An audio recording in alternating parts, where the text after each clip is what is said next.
What's up, guys? So today we're going to be talking about Fusion Strike. It is absolutely popping off. The booster box, the ETB, some of the singles.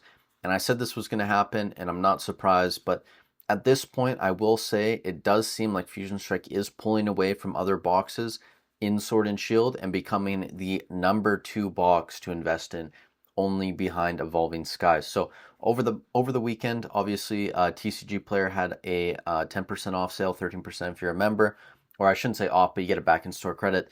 Also, some of you guys did use my link, so thank you. I appreciate that a lot. But Fusion Strike has basically exploded over the weekend, right? So if we look at sales data and we go back a couple days into late November, like the 29th of November, boxes were selling in that, even 240 range, right, on the 28th, 250-ish, 260 rather, and then slowly moved up, right? Like the end of the 29th, we moved into the 260s, we moved into the 270s, and we just keep going into the 280s, like November 30th, yesterday, 285, 284.50, and obviously there were a couple sales less than that. You had some in the 270s, but every sale today, I believe, December 1st, 285, 285, 285, 283, 280. Every single sale today that's an actual booster box and not like sleeved booster packs is over or at $280 USD. Guys, if you invested in Fusion Strike a year ago when this box was at MSRP on the Pokemon Center, you could find it even cheaper than that at some stores. You're basically up 100%, right, over the past year. Maybe even a tiny bit more depending on what you bought it at. Fusion Strike is now, in my mind, the second best set to invest in Sword and Shield, behind Evolving Skies. Now, I do think long term this could change, but it's not surprising to me right now that Fusion Strike is pulling ahead of Lost Origin and Chilling Reign just because of how many boxes are on the market. Again, I made videos over the past couple weeks twice talking about this. There were boxes at like 260-ish USD. I figured those were going to bought out quickly. We're going to be close to $300 very shortly. And same thing is happening with the ETBs, right? Like if you bought into these a year ago, you'd again be up about 85 to 100% depending on at what price you bought it. And ETB $70, guys, for Fusion Strike right now. Absolutely insane. And again, some of the cards are doing super well also. Gengar VMAX up top, you have the Espeon VMAX, you have the Mew VMAX. These are the top 3 cards everyone loves. And again, Fusion Strike doesn't have tons of depth like these newer Scarlet and Violet sets have, but they had some bangers up top, right? Like those are 3 solid cards. But you did have some decent supporters. You had the Mew V Alt, you had the Celebi V, which is probably my favorite card in Fusion Strike, if I'm being honest. And then the Inteleon V, you had a couple other ones, Genesect V. So, some okay supporter cards, but those top cards are just unbelievable. The Gengar VMAX, guys, past 3 months as well, up 35.7% over the past year. If we look at it, almost 100% return over the past year. Absolutely insane. One of the best cards from Sword and Shield era. Espeon VMAX as well over the past month, up 15.9%. Over the past year, up 60. And at one point, this was a $350 card at one point, right? So now it's sitting a little over 200. You could have easily doubled, if not tripled, your money on this card when all the alt arts were popping off.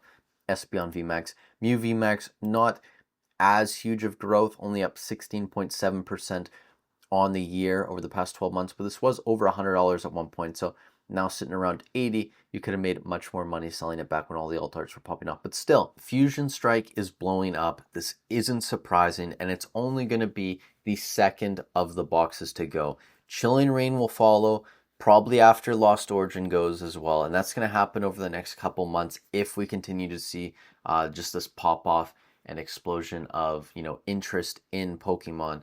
It will happen, guys, especially with some of these Scarlet and Violet sets, being maybe a little overpriced in my mind, or just, fairly priced. People are going to look for deals. They're going to want to go back and open Sword and Shield, especially if there's awesome cards, right? Like, no hate towards Surging Sparks. But what would you rather open? Would you rather open a box of Surging Sparks and only be able to get the Pikachu, the Latias, what else do you have in there? The Hydreigon. I guess you have a couple other cards. Would you rather open that, or would you rather open Fusion Strike and have a chance at the Gengar, which my girlfriend actually opened the Gengar one time, which was so awesome. I remember opening that.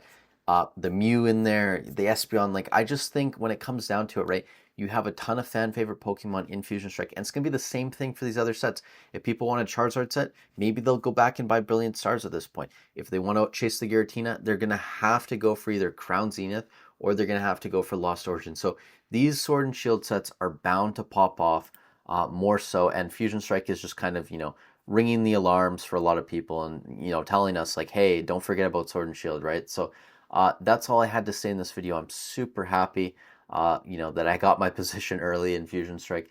But even buying now, if you have a very long-term outlook, you won't regret picking up a little bit of this and having some exposure if you don't already. But, definitely would have been optimal to buy it, a year or two ago. These were down to $80 at one point, guys, Fusion Strike booster boxes. I wasn't in the game when that happened, but if you were here when Fusion, Chilling were $80 boxes, when Evolving was like $200, congratulations. I'm sure you're just laughing at this point. If you do want some Fusion Strike though, and you don't have the money for a booster box, MSRP, there are a couple things left. You can see the Build and Battle boxes.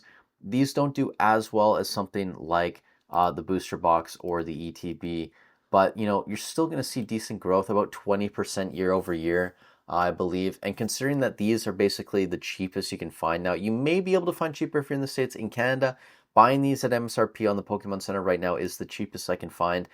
Also, if you buy today, and I believe, I can't remember when the cutoff is for the Cyber Weekend sale. If you buy today or tomorrow and you're in Canada, you get free shipping. So go ahead and do that. The Build and Battle Stadiums as well. It's basically the same price per pack, but these are some of the cheapest things I found in Canada. But if you guys want some ancillary products, this is probably the way to go. And before I talk about the last thing in this video, I just want to say, if you guys aren't subscribed to the channel and you're, enjoying the content, 70% of you aren't subscribed. I'd really appreciate if you could subscribe. And if I need to earn your subscription a little more, guys, Silver Tempest is popping off right now. Same thing with the TCG player sale. We have seen some growth, up 37% on the year, which is pretty good considering the reprint it got. A lot of boxes now going in that 175 range. You've had some sales a couple days ago near 180, but this is a mid 170s box at this point. Still available for MSRP. This is the Canadian price, obviously, but you can buy these for, what is it, 143, 144 USD, so way below what they're going for on the open market, guys. And Silver Tempest will sell out. Now, I know some of you are worried about box condition. When you buy Silver Tempest booster boxes from the PC, you can't buy a case anymore. I'm the same way. That's why I'm not buying that many. I did buy one just because of free shipping, and I'm curious how it's going to show up. But if you want a case of Silver Tempest from the PC, you can still buy booster bundles, right? You can buy 25, which is a case, okay? I bought a case of these last week, and it came sealed. It came as a sealed booster bundle case. Great condition. I had no issues with it. And if you want to get some Silver Tempest, you want to get some skin in the game, you don't like the current market prices, you want to go for something on the Pokemon Center, and you're worried about box condition, go with the booster bundles, right? I'm going to make a video in the future talking about booster bundles and how they're going to do long term. I'm actually a huge fan of booster bundles. I have them for Crown Zenith. I have a lot of Lost Origin ones, and I now have some Silver Tempest ones. And yeah, I'm definitely a big fan of these. I think they're going to do pretty decently long term. Maybe not as well as booster boxes, but definitely, they could compare with ETBs. They could even do better than ETBs. We'll have to wait and see because it's still a newer product. But I think if you want some Silver Tempest at MSRP, this would probably be the way to go if you're worried about condition of things arriving. And if you want some Fusion Strike, Build and Battle Stadiums, Build and Battle kits still in stock. But yeah, guys, Fusion Strike up almost 100% over the past year, pulling away from Chilling and Lost Origin. Thank you guys so much for watching the video. Stay safe wherever you are in the world. I'll catch you in the next one.